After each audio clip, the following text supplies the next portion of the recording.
ఏపీలో పోలీసుల తీరు వివాదాస్పదమవుతోంది. వైఎస్ఆర్సీపీ అభ్యర్థులకు ఒకలా, టీడీపీ అభ్యర్థులకు మరోలా పోలీసులు వ్యవహరిస్తున్నారు. టీడీపీ అభ్యర్థులు చింతమనేని అస్మిత్ రెడ్డి మధ్యంతర బెయిల్ని వ్యతిరేకించిన పోలీసులు పిన్నెల్లి విషయంలో తప్పుడు కేసులు బనాయించి మరీ కుట్రలు చేస్తున్నారు. పోలీస్ స్టేషన్పై దాడి చేసి నిందితుడిని విడిపించుకుని వెళ్లిన కేసులో చింతమనేనికి బెయిల్ వచ్చే వరకు పోలీసులు సహకరించారు. చింతమనేనిపై 31కి పైగా కేసులు 31 పైగా కేసులను ఉన్నా కూడా మధ్యంతర బెయిల్కి అభ్యంతరం చెప్పలేదు. తాడిపత్రి ఘటనలో టీడీపీ అభ్యర్థి అస్మిత్ రెడ్డిపై కూడా ఉదాసీనంగా వ్యవహరించారు పోలీసులు. అస్మిత్ రెడ్డి మధ్యంతర బెయిల్కి కూడా పోలీసులు పూర్తి సహకారం అందించారు.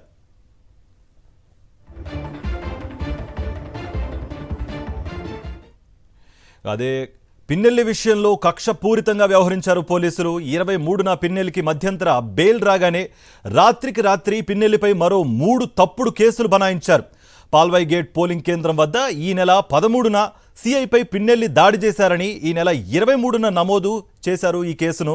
10 రోజుల తర్వాత హత్యాయత్నం కేసు నమోదు చేయడంతో పోలీసుల తీరుపై పలు అనుమానాలు వ్యక్తమవుతున్నాయి. ఒకే సంఘటనపై 2 వేరువేరు కేసులు నమోదు చేయడం వెనుక పచ్చ కుట్రలు బయటపడుతున్నాయి. కౌంటింగ్కి పిన్నెల్లి హాజరు కాకుండా ఉండేందుకు పోలీసులు బరితెగించారు. ఈ 3 తప్పుడు కేసులలో బెయిల్ కోసం హైకోర్టును ఆశ్రయించారు పిన్నెల్లి. టీడీపీ అభ్యర్థుల మధ్యంతర బెయిల్కు అడ్డు చెప్పని పోలీసులు పిన్నెల్లి విషయంలో మాత్రం కుట్రలకు తెరలేపుతున్నారు.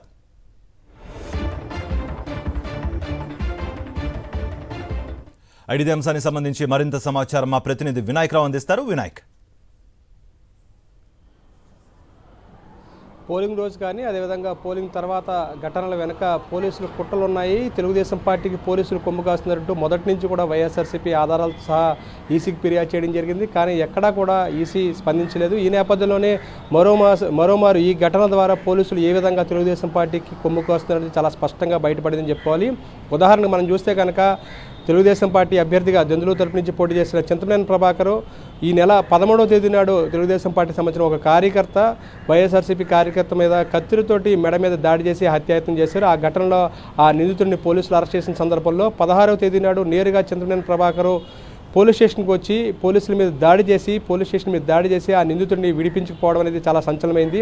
ఈ నేపథ్యంలో పోలీసులు హత్యాయత్నం నమోదు చేసి ఆ నిందితుడిని అరెస్ట్ చేసి పోలీస్ స్టేషన్లో పెట్టిన తర్వాత నేరుగా చింతమనేని ప్రభాకర్ ఈ విధంగా పోలీస్ స్టేషన్ మీద దాడి చేసి అతన్ని విడిపించుకుపోవడం అనేది పోలీసుల యొక్క వైఫల్యంగా బయటపడింది. ఈ నేపథ్యంలో ఆ తరువాత అంటే 16వ తేదీ నాడు ఈ ఘటన జరిగితే 23వ తేదీ వరకు కూడా పోలీసులు చింతమనేని ఎక్కడ కూడా అరెస్ట్ చేయలేదు.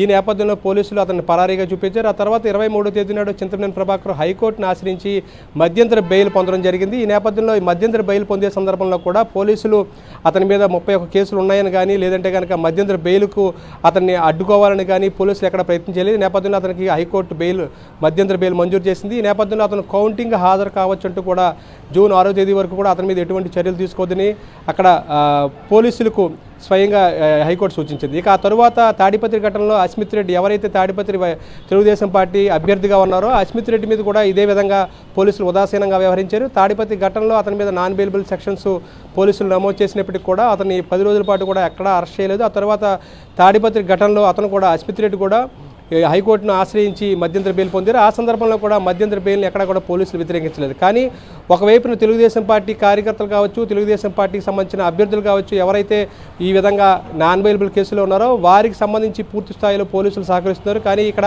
పిన్నెల్లి విషయంలో అంటే వైఎస్ఆర్సీపీకి విషయంలో మాత్రం పోలీసులు పూర్తి భిన్నంగా వ్యవహరిస్తున్నారు. పిన్నెల్లి మీద 13వ తేదీ నాడు ఏదైతే పాల్గాయి గేట్ పోలింగ్ కేంద్రం వద్ద ఒక సిఐ అంటే నారాయణ స్వామి మీద దాడి చేశారంటూ కేసును 23వ తేదీ నాడు నమోదు చేశారు. అంటే 13వ తేదీన ఘటన జరిగితే 23వ తేదీ నాడు ఆ పోలీసులు కేసు నమోదు చేయడం, అది కూడా హత్యాయత్నం కేసు నమోదు చేయడం పోలీసుల యొక్క అక్కడ తీరుని అర్థం పడుతుందని చెప్పుకోవాలి. ఎందుకంటే 10 రోజుల తర్వాత పోలీసులు కేసు నమోదు చేయడం వెనుక పెద్ద కుట్ర ఉన్నది.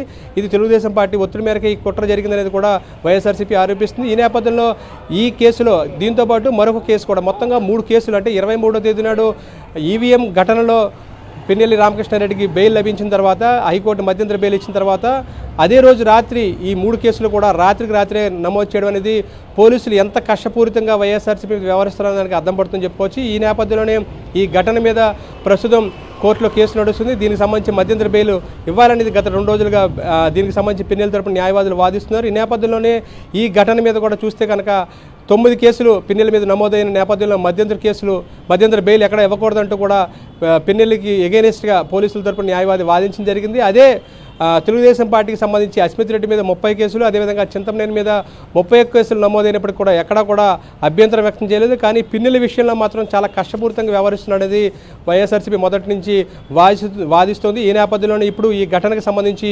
హైకోర్టు ఎటువంటి తీర్పు ఇస్తుంది, ఏ విధంగా అంటే మధ్యంతర బెయిల్ ఉత్తర్వులు ఇస్తుందా, లేదంటే కనుక మధ్యంతర బెయిల్ మీద ఏ విధమైన తీర్పు ఇస్తుంది చాలా ఆసక్తిగా మారింది. మరి కాసేపట్లోనే మధ్యంతర బెయిల్కి సంబంధించి హైకోర్టు తీర్పు ఇవ్వబోతుందని చెప్పుకోవచ్చు. రైట్ వినాయక్ రావు.